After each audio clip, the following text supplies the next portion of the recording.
میں نے کہا تیرا ایمان بڑا پختہ تھا تو میرے رب نے تجھے انعام عطا فرمایا ہے۔ وہ کہتے ہیں ایک بادشاہ تھا تو اس کا بھی ذہن بن گیا تھا کہ پتہ نہیں یہ کیا ہو جاتا ہے۔ کچھ یہ لوگ نا ہمارا وہم بڑھاتے ہیں، آج کل جو تویز دھاگے والے لوگ ہیں نا، یہ اور اضافہ کرتے ہیں اس کے اندر، اور کہانیاں بنا کے دیتے ہیں، لوگ اور زیادہ الجھ جاتے ہیں۔ بادشاہ تھا تو وہ شکار کرنے جاتا تھا تو اس کے ذہن میں یہ خیال تھا کہ اگر رستے میں کوئی بندہ میرے متھے لگ جائے تو میرا شکار ٹھیک نہیں ہوتا۔ تو وہ کیا کرتا، وہ جب سفر کے لیے نکلتا تو لوگوں سے کہتا سارے رستے خالی کرا دو، میں نے شکار کے لیے جانا ہے۔ لوگ رستے خالی کرا دیتے۔ ایک دن ایک آدمی بیچارہ نے ایک آنکھ سے اسے نظر نہیں آتا تھا، وہ کوئی جنگل سے لکڑیاں کاٹ کے آ رہا تھا تو اچانک وہ چڑھ گیا۔ اذانیں زیادہ ہوتی ہوں تو ایک کا جواب دینا ضروری ہوتا ہے، وہ ہم دے چکے ہیں، اس لیے آپ توجہ کریں میری بات۔ تو وہ بیچارہ چڑھ گیا لکڑ ہارا سڑک پہ، اس کے سپاہیوں نے بندے تو بڑے ہٹائے تھے پر یہ غلطی سے آ گیا، انہوں نے پکڑ لیا، بادشاہ کے سامنے پیش کیا۔ بادشاہ کہنے لگا تمہیں نہیں پتا کہ میرے رستے میں کوئی آئے تو میرا شکار نہیں ٹھیک ہوتا، اس کو باندھ دو۔ دھوپ بڑی سخت تھی، درخت کے ساتھ باندھ دیا، کہا جا رہا ہوں واپس آتا ہوں، اگر شکار ٹھیک ہو گیا تو چھوڑ دوں گا ورنہ اسے قتل کر دوں گا۔ دو بندے اس کے سرانے کھڑے کر دیے تلوار لے کر کے۔ اب وہ بیچارہ صبح سے بندہ ہے، بادشاہ چلا گیا۔ اتفاق کی بات یہ کہ آج شکار پہلے سے بھی اچھا ہوا، خوب ہوا۔ بادشاہ واپس آیا، اب یہ دھوپ میں بندہ ہے، کسی نے پانی بھی نہیں پوچھا، تنگ آمد بجنگ آمد۔ بندہ جب پورا تنگ آئے تو پھر جنگ بھی بڑی کرتا ہے۔ اس نے کہا یار آج مرنا تو ہے، اب مرنا سچ بول کے۔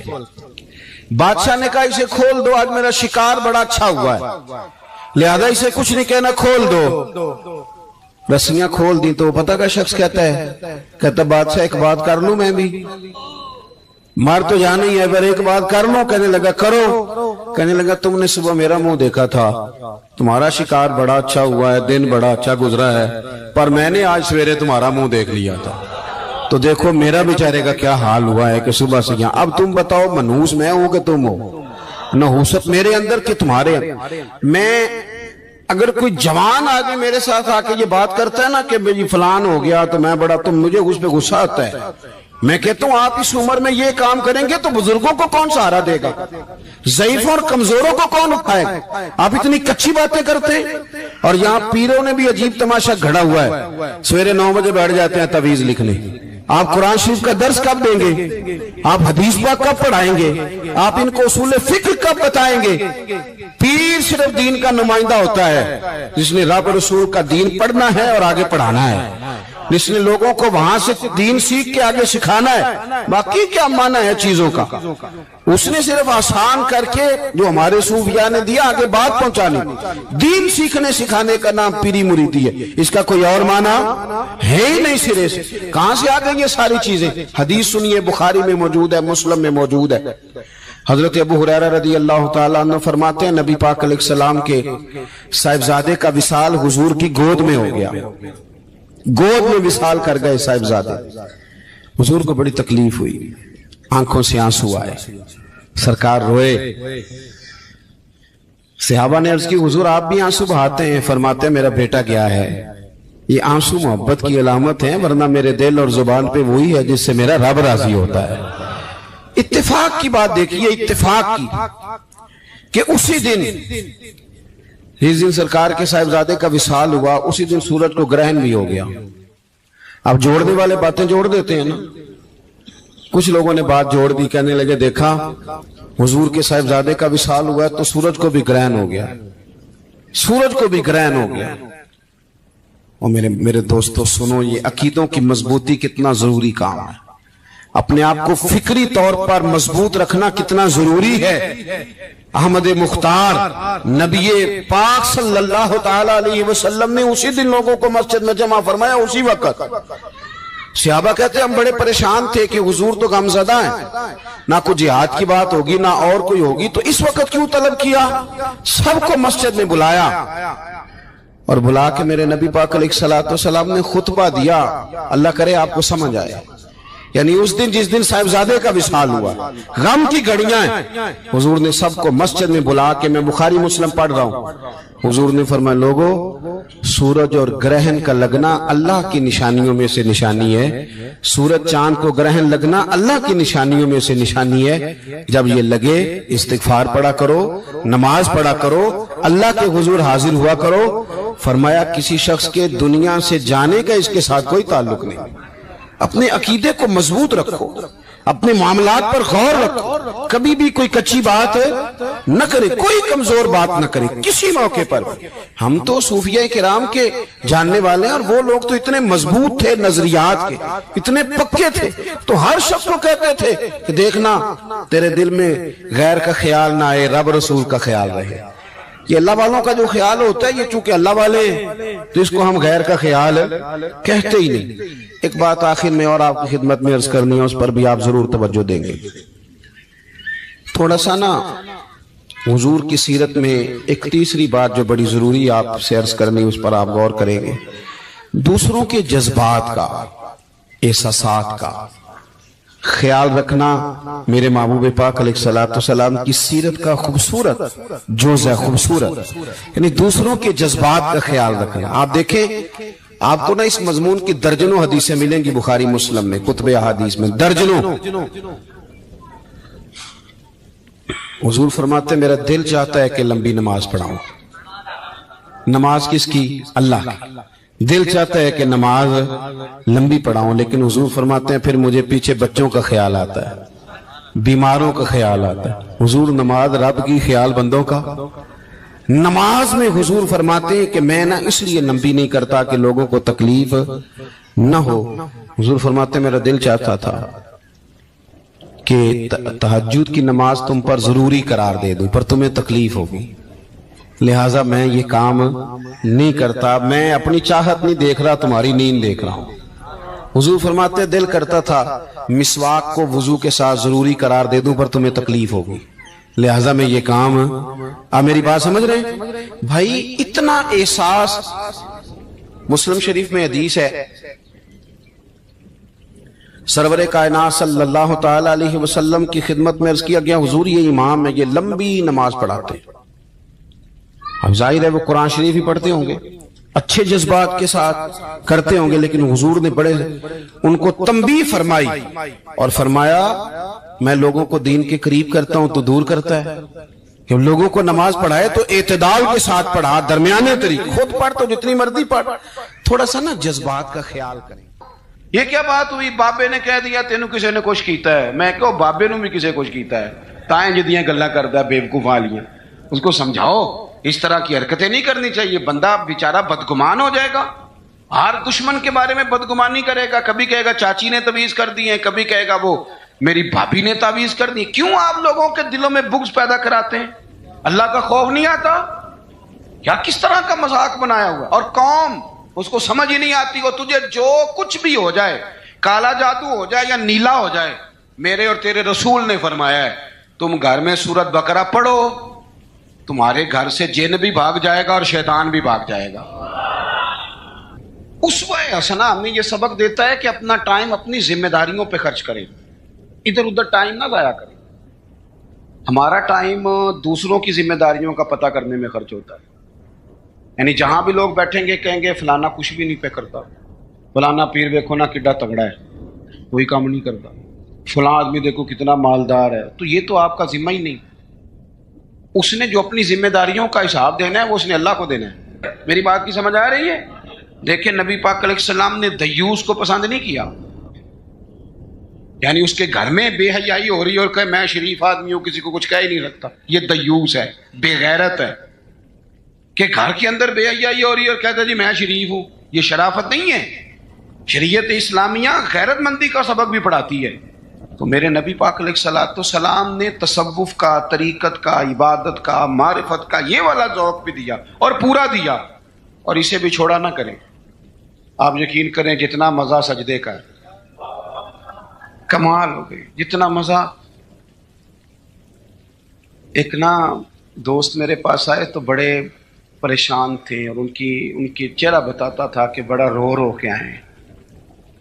پھر آ کے انہوں نے مجھ سے شکایت کی کہ اس طرح فلانے نے کہا ہے، یہ والی تکلیف دی ہے۔ تو حضرت صاحب کیا کریں، لوگ بلا وجہ الزام لگاتے ہیں۔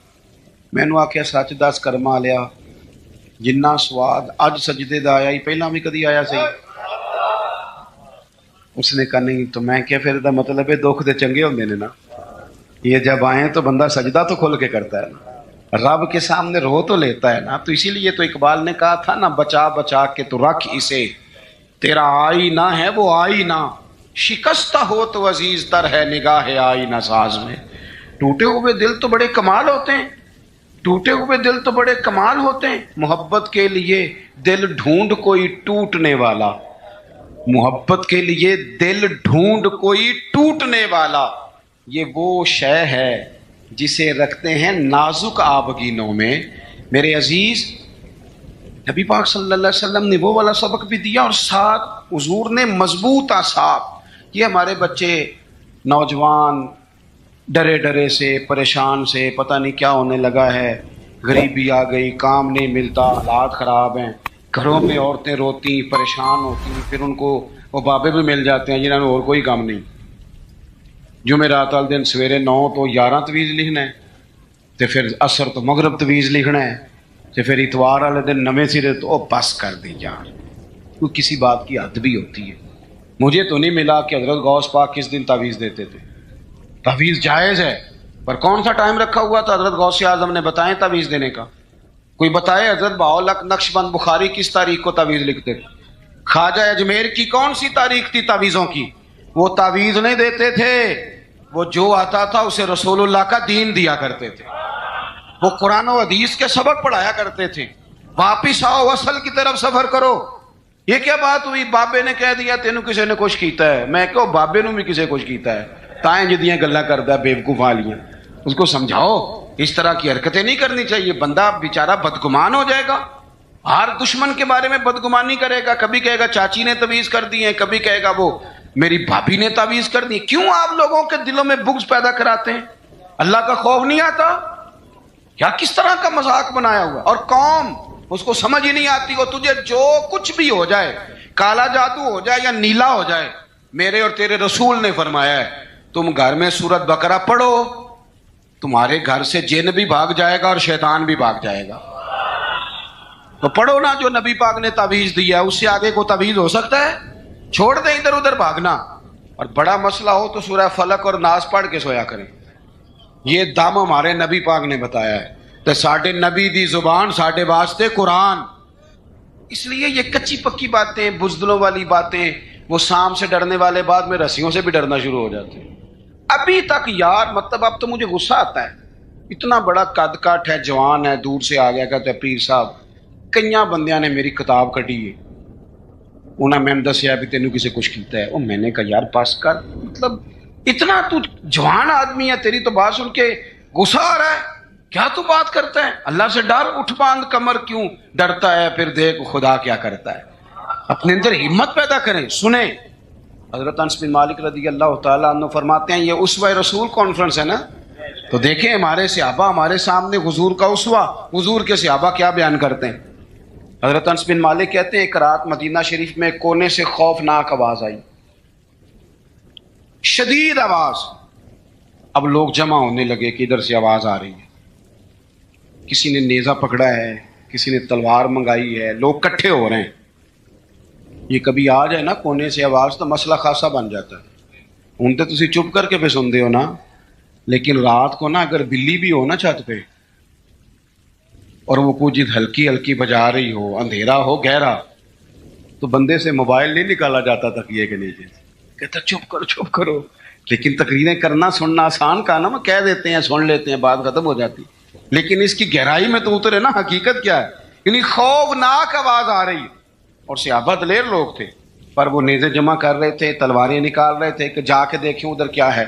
حضرت انس بن مالک کہتے ہیں ہم ابھی پروگرام بنا رہے تھے اس طرف بڑھنے کا، تو ہم نے دیکھا اللہ کے رسول اس طرف سے واپس آ رہے تھے، ہاتھ میں نیزہ پکڑا ہے، گھوڑے پہ سوار ہیں، اور ابو فرمانے لگے سو جاؤ چپ کر کے، میں دیکھ آیا ہوں جانور لڑ پڑے تھے، وہ آوازیں نکال رہے تھے، دیکھ آیا ہوں، سو جاؤ کچھ بھی نہیں۔ حضرت انس کہتے ہیں کمال ہو گئی، رسول پاک کا وہ انداز بہادری والا، دلیری والا، وہ ہماری طبیعتوں کو جوان کر جایا کرتا تھا. باہمت رہیں، باہمت. اور جوانوں یاد رکھو، قرآن پاک نے جو ترتیب بیان کی ہے وہ یہ نہیں ہے کہ آپ چپ کر کے بیٹھے رہیں گے اور مدد آپ کی طرف آ جائے گی. جو ترتیب ہے نا قرآن پاک کی، وہ یہ ہے کہ ان الذین قالوا ربنا اللہ، بے شک وہ لوگ جنہوں نے کہا کہ اللہ ہمارا رب ہے، ثم استقاموا، پھر وہ ڈٹ گئے. پھر وہ بولیے، پہلے کہا اللہ ہمارا رب ہے، پھر وہ، یعنی یہ کہہ کہ پہلے وہ ڈٹے نا، جب تتنزل علیہم الملائکہ، پہلے وہ ڈٹے ہیں، پھر رب نے ان کی مدد کے لیے فرشتے نازل فرمائے.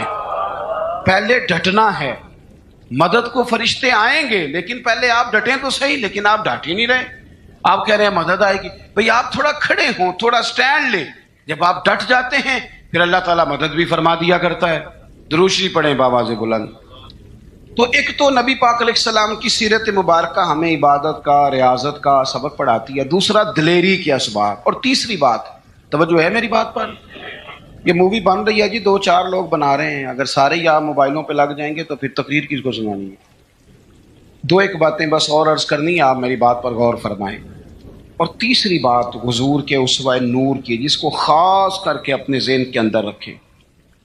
نبی پاک علیہ الصلوۃ والسلام نے نا مختصر وقت میں انقلاب برپا کیا ہے. حضور کا جو تبلیغ دین کا پیریڈ ہے نا، وہ صرف 23 سالوں کا ہے. کتنا؟ یعنی 40 سال کی عمر مبارک میں اعلان نبوت فرمایا، اور 23 سال آپ کو ہزاروں میں احادیث کا ذخیرہ ملتا ہے. نبی پاک علیہ الصلوۃ والسلام نے قافلے ترتیب دیے، مجاہدوں کی صفیں بنائیں. اس سارے عرصے میں حضور نے مسجد کی تعمیر فرمائی. رسول پاک نے اپنے صحابہ کرام علیہم رضوان کے دکھ اور سکھ میں شرکت فرمائی. حضور نے حج فرمایا، نبی پاک نے صدقات و خیرات کیے. اتنی ساری باہر مصروفیات، کافروں منافقوں کی سازشوں کے پردے کھول کر صحابہ کو بتایا کس طرح ان سے نمٹنا ہے.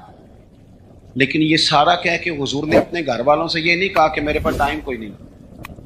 یہ سارے کام بھی ہوتے رہے، اور حسن حسین حضور کے کندھوں پر سواریاں بھی فرماتے رہے. کھار میں بھی پورا ٹائم دیا رسول کریم، محبت فرمائی. یعنی اپنے اوقات کار کو اپنی ذمہ داریوں پہ لگایا. اسوہ حسنہ ہمیں یہ سبق دیتا ہے کہ اپنا ٹائم اپنی ذمہ داریوں پہ خرچ کریں، ادھر ادھر ٹائم نہ ضائع کریں. ہمارا ٹائم دوسروں کی ذمہ داریوں کا پتہ کرنے میں خرچ ہوتا ہے. یعنی جہاں بھی لوگ بیٹھیں گے کہیں گے فلانا کچھ بھی نہیں پہ کرتا، فلانا پیر دیکھو نا کڈا تگڑا ہے، کوئی کام نہیں کرتا، فلاں آدمی دیکھو کتنا مالدار ہے. تو یہ تو آپ کا ذمہ ہی نہیں. اس نے جو اپنی ذمہ داریوں کا حساب دینا ہے وہ اس نے اللہ کو دینا ہے. آپ یہ بتائیں کہ جو آپ کے ذمہ کام لگا آپ نے کیا کہ نہیں کیا؟ آپ کی ڈیوٹی جو تھی وہ آپ نے کی کہ نہیں کی؟ جب ہم سارے اپنی اپنی ڈیوٹیاں کرنے لگ جائیں گے نا، تو میرا یہ خیال ہے چھوٹے سے ہی کام کرنے لگ جائیں تو بڑوں کو بھی خیال آ ہی جاتا ہے. میں اکثر نا اپنی زندگی میں ایک تجربہ کرتا ہوں کہ بچوں کو کام کہیں تو وہ نہیں کرتے. طلباء ہوں، دوست ہوں، احباب، کام کیا دیں تو نہیں کرتے، کرنا شروع کر دینا. میں نے نا مختلف ذمہ داریاں لگائیں، مسجد کی صفائی کل تو کرنا، پرسوں تو کرنا. تو آپ کو پتہ ہے کسی کی ڈیوٹی لگائیں تو پھر وہ ڈیوٹی بدلنا بھی پسند کرتا ہے. وہ کہنا مینوں کام میں آئی ذرا تو کھلوئے نا میری تاں پہ. تو یہ بھی کام ہوتا ہے، ایک انسانی فطرت ہے. تو میں نے پھر سوچا کہ یار حد ہو گئی ہے، کمال بات ہے، مسجد تو اللہ کا گھر ہے، اور حضرت بابا فرید الدین مسعود گنج شکر جیسا بڑا آدمی تو نہیں نا دوبارہ اس دھرتی پہ آئے گا. تو بابا صاحب اپنے آپ سے کہتے ہیں اٹھ فریدا ستیا، وہ جھاڑو دے مسیت. خود کہتے ہیں، یہ نہیں کہتے کہ جھاڑو دے مرید مسیت یا شاگرد مسیت. اٹھ فریدا ستیا تے جھاڑو دے مسیت. اوے تو ستا ہے رب جاگدا تیری ڈاڈے نال پری. اور اگر نبی پاک صلی اللہ تعالیٰ علیہ وسلم مسجد نبی بن رہی ہے، حضور اینٹیں اٹھا کے لا سکتے ہیں، تو میرا خیال ہے اور بھی کوئی پیر صاحب چھاپر تھالا کوئی کام اٹھا لیں تو کوئی مسئلہ، کوئی مشکل نہیں. اگر سرکار بہت سارے کام کرتے ہیں، لوگوں کو سبق بھی ہم یہی پڑھاتے ہیں. تو اگر شیخ بھی کبھی کبھی اپنا جوتا اٹھا لیں تو کوئی اتنا یہ مشکل مسئلہ کچھ مطلب ماحول اس طرح کا بنا دیا جاتا ہے کہ کام رہ ہی جاتے ہیں. میں یہ اکثر کرتا ہوں کہ میں اب کام نہیں کہتا, میں کہتا ہوں جھاڑو پکڑ لو نا مسجد میں شروع کرو, اور جب آپ پکڑ کے شروع کر لیتے ہیں تو پھر بڑے سارے آ جاتے ہیں کہتے ہیں سانو دے دو. تو آپ شروع تو کریں نا, لیکن جب کام شروع کریں گے پھر کام ہو جائے. اپنی ذمہ داریوں کا احساس کریں, وقت نہ ضائع کریں. اور یہ حدیث یاد رکھیں کہ نبی پاک علیہ الصلوۃ والسلام نے فرمایا خوبصورت مسلمان وہ ہے جو بے مقصد باتوں کو چھوڑ دیتا ہے. مقصد کی بات کریں, مقصدیت کی, ضروری کام جو ہیں ان پر ڈیوٹی.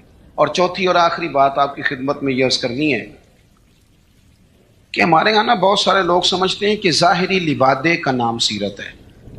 یہ تو ایک جز ہے, داڑھی پگڑی جبہ امامہ بہت ضروری ہے, لیکن ایک جز ہے سنت کا, ایک حصہ ہے سنت کا. چونکہ اسوہ حسنہ ایک کاملیت ہے, اس کے بہت سارے حصے ہیں. اپنے گھر والوں کے ساتھ بہترین سلوک کرنا یہ بھی سنت کا حصہ ہے. آپ دیکھیے حضور نے فرمایا تم میں سے بہتر وہ ہے جو اپنے گھر والوں کے حق میں بہتر ہے, اور فرمایا جا کے پوچھ لو میں تم سب سے بڑھ کر اپنے گھر والوں کے حق میں بہتر ہوں. یہ بھی ایک بہترین حصہ ہے. لیکن اسوہ حسنہ کا ایک بہت بڑا حصہ اور بھی ہے. غور کریں, میں حدیث ترمذی سے پڑھنے لگا ہوں. نبی پاک علیہ الصلوۃ والسلام نے حضرت انس بن مالک سے فرمایا اے انس ہو سکے نا, اور حدیث میں لفظ بڑے سونے ہیں, فرمایا اے میرے بیٹے انس,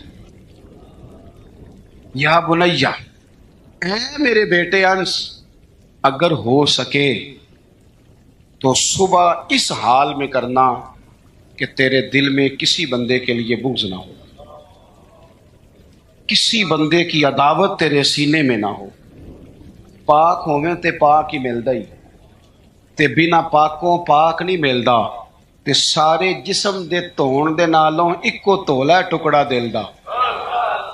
فرمایا انس اگر ہو سکے تو صبح اس حال میں کرنا کہ تمہارے دل میں کسی کا بغض نہ ہو, عداوت نہ ہو. اور اگلے لفظ پتہ کیا ہے حدیث کے؟ حضور فرمانے لگے یہ میری سنت ہے. دل صاف رکھنا یہ میرا اسوہ ہے, یہ میرا طریقہ ہے. ایک بہت بڑا حصہ دین کا دلوں کی صفائی ہے. یہ حضور نے فرمایا یہ میرا اسوہ ہے. دلوں میں نا بوجھ جب آتا ہے نا کسی کے لیے, میری طرف دیکھ رہے ہیں, آپ کے موبائل دیکھ رہے ہیں, صحیح ہو کے بیٹھے نا ایک دفعہ دوبارہ سے دیکھیں بھلا صحیح ہو کے کیسے بیٹھتے ہیں. جو نہیں صحیح بیٹھے, بات ختم کرنے لگا ہوں نا, آپ کی زیادہ توجہ چاہیے. بھائی جب آپ کے دل میں کسی کے بارے میں حسد آتا ہے یا بغض آتا ہے یا عداوت آتی ہے تو صرف اس کو نقصان نہیں ہوتا, سب سے زیادہ نقصان آپ کو خود ہوتا ہے, سب سے زیادہ خود ہوتا ہے. ہمارے صوفیاء نے ایک عنوان بیان کیا جسے شماتت کہتے ہیں, یعنی کسی کو تکلیف میں دیکھ کے خوش ہونا. یہ بہت بڑا بوجھ ہے. نبی پاک صلی اللہ علیہ وسلم نے فرمایا کسی کی تکلیف پر کبھی خوش نہ ہونا, ورنہ اللہ تعالیٰ اسے اس تکلیف سے نجات دے دے گا اور تمہیں اسی میں مبتلا کر دے گا.